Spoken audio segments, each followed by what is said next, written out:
On nous parle d'indépendance. Quelle indépendance? Regardez cette vidéo.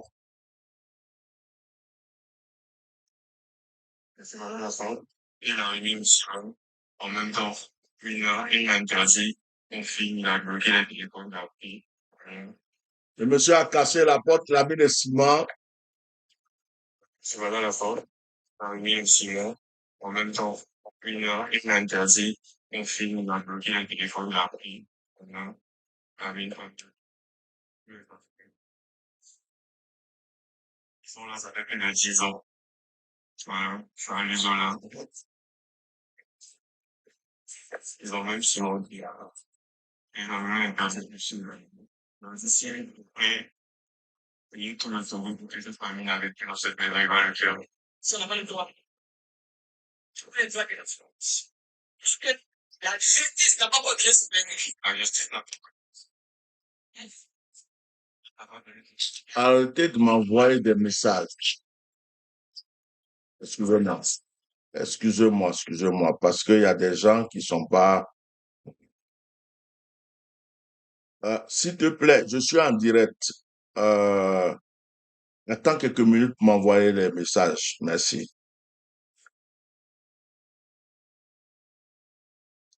Alors, il s'agit d'une famille qui est au Togo depuis 10 ans. Cette femme-là est venue au Togo avec ses enfants. Elle a fui la guerre. Elle est partie au Togo pendant la crise, pendant la guerre. Et cette femme, apparemment, selon ce qui est dit, elle a acheté un terrain, elle a construit une maison, malgré que c'est chez elle, d'après ce qu'elle dit, le propriétaire, enfin, quelqu'un qui prétend être propriétaire, est venu la chasser. Il a fermé la porte, il a cimenté le coin, il a bloqué le coin. En même temps, il a écrit dessus interdiction de rentrer, que le coin, les gens ont été expulsés. Et en même temps, il a bloqué le téléphone de tous ceux qui sont là. En fait, la raison du plus fort. Et puis, il a dit que s'il doit payer tout le Togo, s'il doit payer même le président de la République, s'il doit payer tous les magistrats, s'il doit payer tout le Togo, pour que cette femme, vraiment les gens, on dit n'envoie plus de message, arrête. Non, tu es obligé d'envoyer le message pour répondre. S'il doit payer tout le Togo, hein, pour que cette famille ne puisse plus se loger là, il va le faire. Je continue. Moi, je n'en veux pas de ce monsieur. Je n'en veux pas au Togolais. Je n'en veux pas de ce monsieur. Et je n'en veux pas au Togolais. Je suis allé plusieurs fois au Togo. J'ai mis mes pieds au Togo. J'ai aimé le Togo. Les Togolais m'ont reçu comme leurs frères. Les Togolais ne m'ont jamais manqué de respect. Les Togolais, j'ai beaucoup d'enfants spirituels togolais. Donc, dans cette histoire, puis les Togolais respectent normalement les étrangers. Parce que moi, je suis venu au Togo plusieurs fois, de l'aéroport. Je suis parti au Togo de l'aéroport jusqu'à où j'ai été respecté. Dans l'administration, j'ai été respecté. C'est pas à cause d'une seule personne qu'on va mettre tous les Togolais dans la même histoire. Il y a beaucoup d'Ivoiriens qui vivent au Togo. Il y a beaucoup d'Ivoiriens qui sont même mariés au Togo. Il y a aussi des Togolais qui sont en Côte d'Ivoire. Ce n'est même pas un problème de Togolais ivoiriens. Si quelqu'un veut être méchant, il va être méchant. Il y a des Togolais qui sont méchants contre leurs propres frères togolais. Il y a des Béninois qui sont méchants contre leurs propres frères béninois. Il y a des Ivoiriens qui sont méchants contre leurs propres frères ivoiriens. Actuellement, en Côte d'Ivoire, on casse les maisons des gens et les gens dorment dans la rue. C'est aussi une méchanceté. On ne peut pas dire c'est parce qu'ils sont au Togo et que les Togolais sont méchants.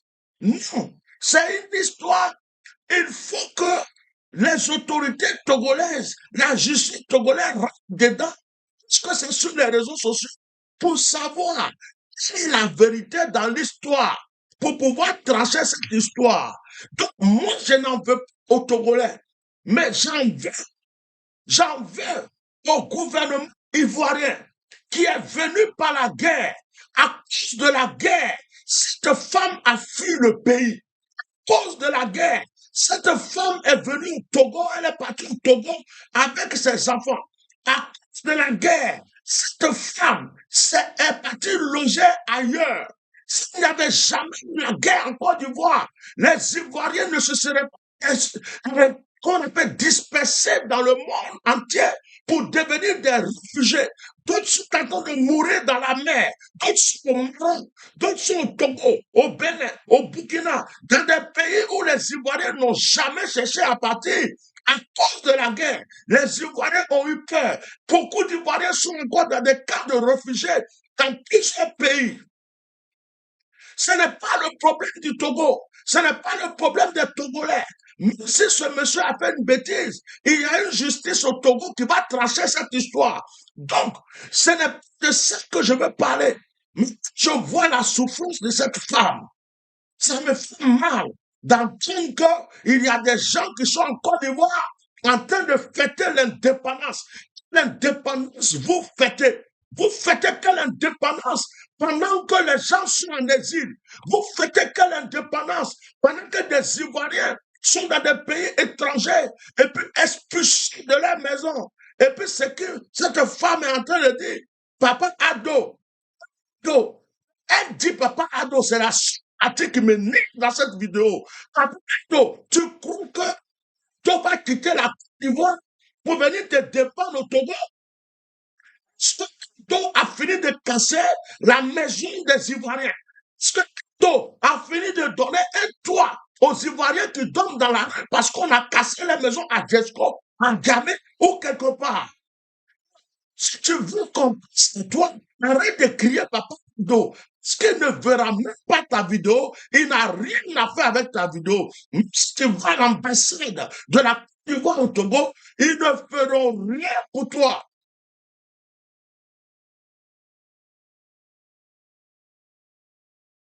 Il y a des gens qui sont en train de dire indépendance.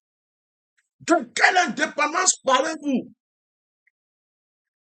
Le Burkina peut-être peut dire indépendance. Le Mali peut dire indépendance. Le Niger peut dire indépendance. Mais en Côte d'Ivoire, c'est de quelle indépendance vous parlez? On n'est pas indépendant quand on souffre. On n'est pas indépendant quand on est sous l'esclavage de quelqu'un. On n'est pas indépendant quand on est tué bêtement. On n'est pas indépendant quand on dort dans la rue. On n'est pas indépendant quand on est en exil. On n'est pas indépendant quand on est en prison bêtement. On n'est pas indépendant quand on arrive ou qu'on ne peut pas s'exprimer. Donc, les Ivoiriens qui me disent qu'ils sont en train de fêter l'indépendance, vous fêtez la dépendance. Vous ne fêtez pas l'indépendance. Vous n'êtes pas indépendant. Vous êtes simplement dépendant.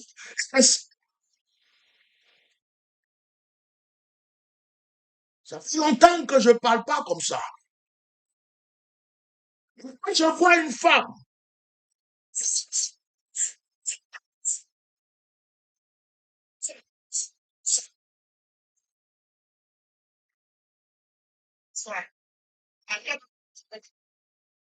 combien de policiers, soit disant, je n'ai pas le droit de payer déjà dans son pays.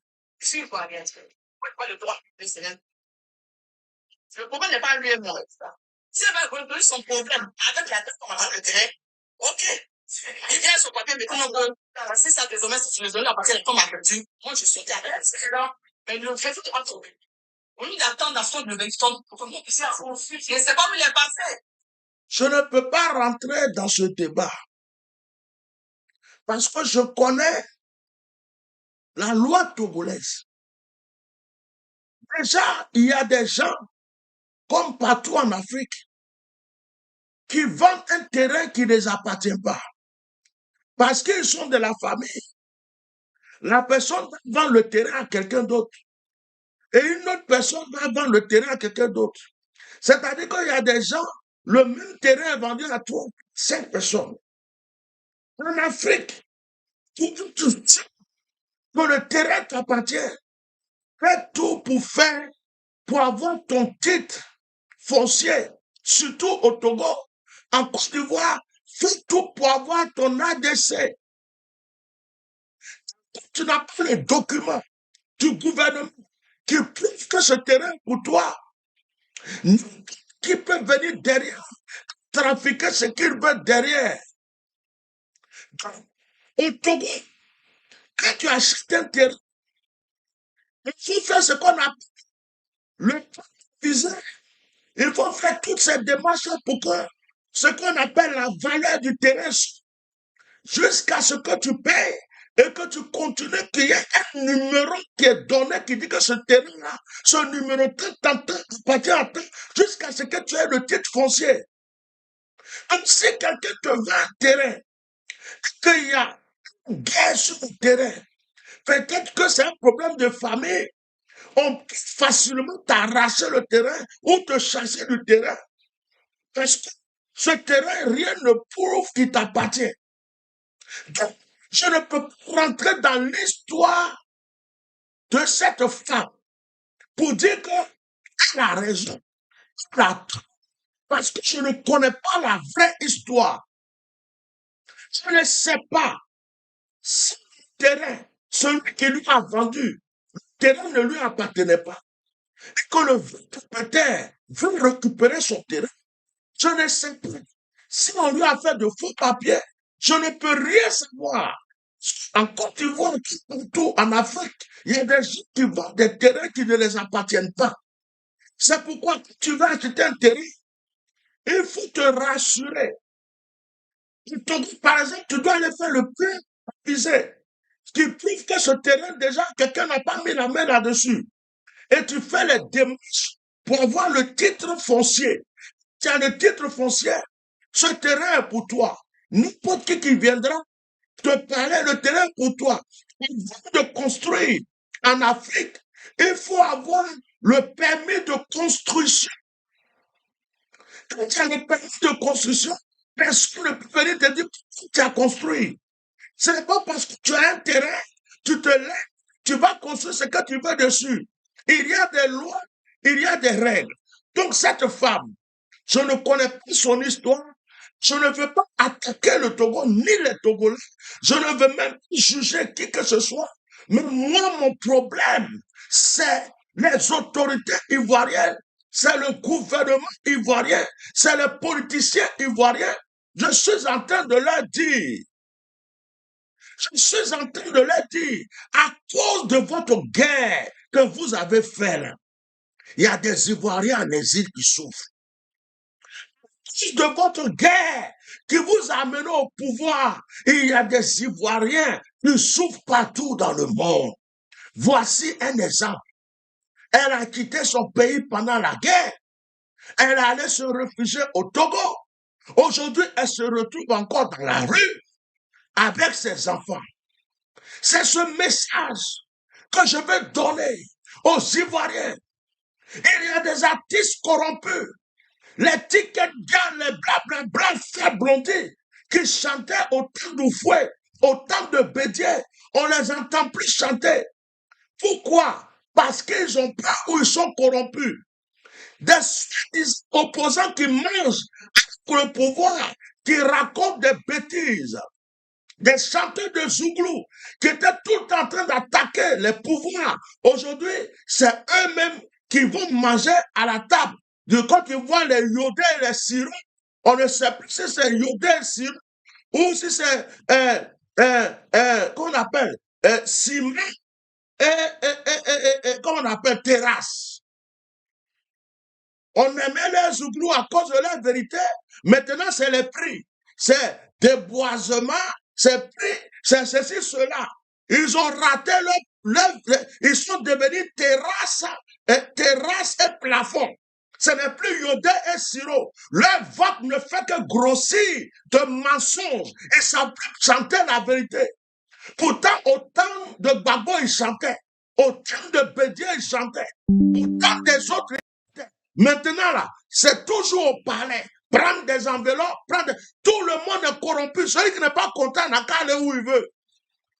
Les blogueurs qui sont dans le pays sont tous corrompus. Ils ne font que parler de les fesses de José Ongrossi, les fesses de tout là, oh, lui là, ce footballeur, oh, cette chanteuse, c'est là, oh, à qui c'est la serveuse, oh, attends, c'est-à-dire qu'ils n'ont rien à dire. Des influenceurs à la con, des menteurs, des pasteurs mamailleurs, escrocs et voleurs, des vendeurs d'huile de la morgue, des vendeurs d'huile de palme, pour faire croire que ça vient de Jérusalem. Et d'ailleurs, si ça venait de Jérusalem, on s'en fout. Nos grands-pères ne sont pas de Jérusalem. Alors, quand on dit qu'on est en train de fêter une dépendance, alors qu'il y a des Ivoiriens qui souffrent en prison par injustice, il y a des Ivoiriens qui sont en exil, il y a des Ivoiriens qui vont mourir à la mer, il y a des Ivoiriens qui sont couchés dans des camps de réfugiés. Ceux-là, leur indépendance se trouve où? L'indépendance se trouve où? Arrêtez de nous emmerder avec votre histoire d'indépendance. Les Ivoiriens n'ont pas d'indépendance. Nous sommes toujours esclaves. Le Côte d'Ivoire est gouverné par la France. Le Côte d'Ivoire est gouverné jusqu'à présent par les colons. C'est eux qui choisissent le président qu'ils veulent. C'est eux qui imposent celui qu'ils veulent. Il y a longtemps que je ne parle pas de ces choses. Il y a longtemps que je me suis tué. Mais on ne vient pas me mentir. Pendant qu'une fête d'indépendance, un Ivoirien, une Ivoirienne et ses enfants se retrouvent dans un pays étranger dans la rue. Ce n'est pas la faute des Togolais. C'est la faute du gouvernement ivoirien. Vous êtes venus par la guerre, mais vous n'avez pas su réconcilier les Ivoiriens. Vous êtes venus par la guerre, mais vous n'avez pas su rassembler les Ivoiriens. Vous êtes venus par la guerre, mais vous avez continué à poursuivre les Ivoiriens en exil. Vous avez continué à poursuivre les Ivoiriens en prison. Vous avez continué à menacer les Ivoiriens. Vous avez eu premier mandat, deuxième mandat, troisième, vous voulez même quatrième. Et les Ivoiriens ne font que souffrir. Les Ivoiriens ne se reconnaissent plus dans leur pays. On vend leur terre, leurs maisons, on les poursuit en prison. Ils sont en exil. Les Ivoiriens sont devenus étrangers dans leur propre pays. Et vous venez nous parler d'indépendance. Les Libanais ont rempli la Côte d'Ivoire. Les Libanais ont fait une cérémonie en Côte d'Ivoire. Ils ont leur armée. Ils ont leur... mais les Ivoiriens, les Libanais ont leur propre pays à la Côte d'Ivoire. Pour eux.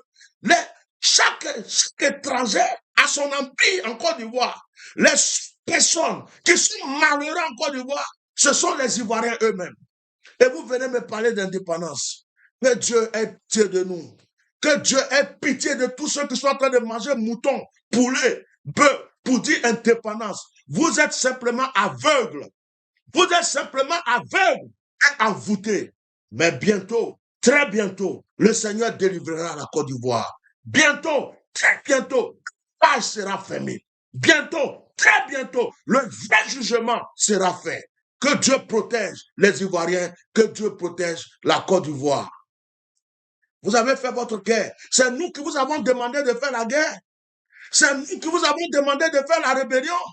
On était là tranquille au temps de fouet. On était là tranquille au temps de Bédier.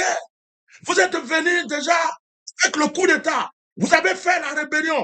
Vous avez fait la guerre. Ce sont les Ivoiriens qui vous ont demandé ça. Si vous avez fait votre guerre, que vous êtes au pouvoir maintenant, c'est à vous de récompenser les Ivoiriens, de consoler les Ivoiriens, de rassembler les Ivoiriens. Mais vous les poursuivez en exil, vous cassez les maisons, vous les maltraitez, ils sont en exil partout. Les Ivoiriens sont malheureux dans leur pays. Les Ivoiriens sont obligés de pays pour chercher la paix, la joie ailleurs. Et vous venez nous parler d'indépendance. De quelle indépendance vous nous parlez? Les opposants sont corrompus. Le gouvernement est corrompu. Les pasteurs sont corrompus. Les imams sont corrompus. Les artistes sont corrompus. Les influenceurs sont corrompus. Tout le monde est corrompu dans ce pays. Ce sont les pauvres qui souffrent. Que Dieu ait pitié de nous. Celui qui n'est pas content, qu'il saute en l'air, qu'il cale. Celui qui n'est pas content, qu'il mette une corde dans son cou et qu'il se pende. Aujourd'hui, je suis venu dire mes vérités. J'en ai marre du mensonge.